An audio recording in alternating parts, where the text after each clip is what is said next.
Hi, I'm JohnGalt and today we will be looking at Masterminds versus Dark-Sided from the first week of Australian Contenders.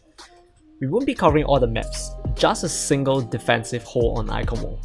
What makes this defensive hole interesting is that this is a full hole by Dark-Sided. Full holes tend to be very rare for hybrid maps thanks to spawn advantage for the attackers. We will look at how Dark-Sided managed this feat with regards to the compositions both teams were trying to run. The first minute was pretty quiet, lit up with Thermal's opening pick on the Pharah and Zen. Because Widows in Eichenwalde first point can take up a variety of position, it is generally much more efficient for attacking Team Pharah to only enter the point once the tank takes proper space. First pick will get res, but second pick is going to buy Dark-Sided 20 seconds, 10 to 20 seconds. And Zen got picked the same reason as Pharah. You tend to want to stay within cover and push with DM and chill. Your defensive matrix from your D.Va, the bubble from your Winston.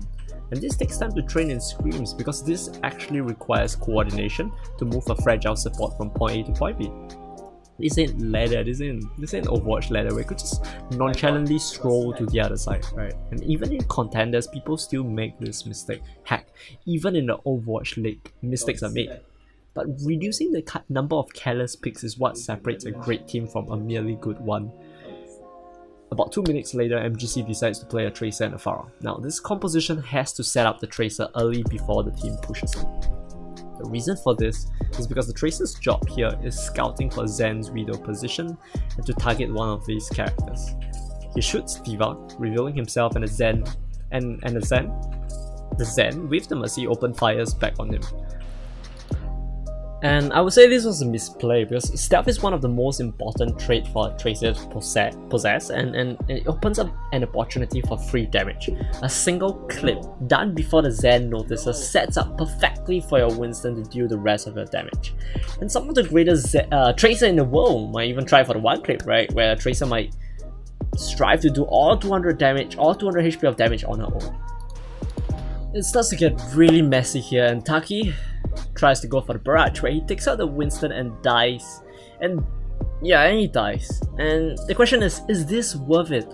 But there are pros and cons. On one hand, you do have spawn advantage, so Pharah will definitely make it back before the Winston, but on the other, this is one ultimate and one life traded for one life. It's not quite an even trade because in the good old days where Mercy wasn't so meta, it might have been a more decent trade, but in this meta, in this very meta, where Mercy is seen is commonplace, 1-for-1 isn't always the best deal because of what happens if the enemy Mercy is in position for their rest, for her rest, and your Mercy isn't.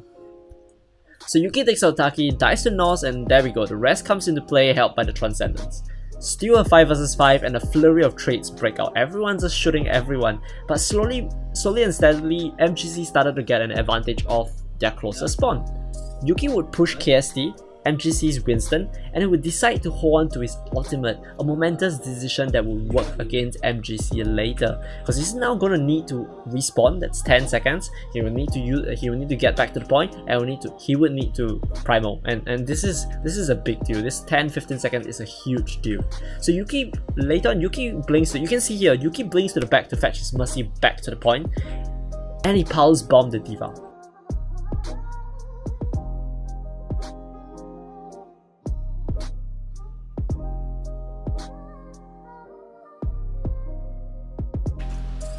Thermal returns and flank aggressively around the side on the right side, picking the Zen. And to reach the point faster, Mooney, Dark-Sided Winston, actually chose 76 and picked the Pharah from the sky.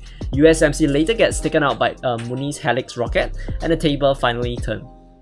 The only reason Dark-Sided managed to win this was because they had a lot of teamwork going into this fight. Each individual's ability to play into space was also paramount in winning an otherwise unwinnable fight. You had Yuki on the point, you had Molotov riding around the point, you had Widow taking another angle, you had Mooney taking yet another angle, and each of them made a pick. Each of them did tremendous work in winning this fight. And Dark-Sided would go on to finish this series 3-1.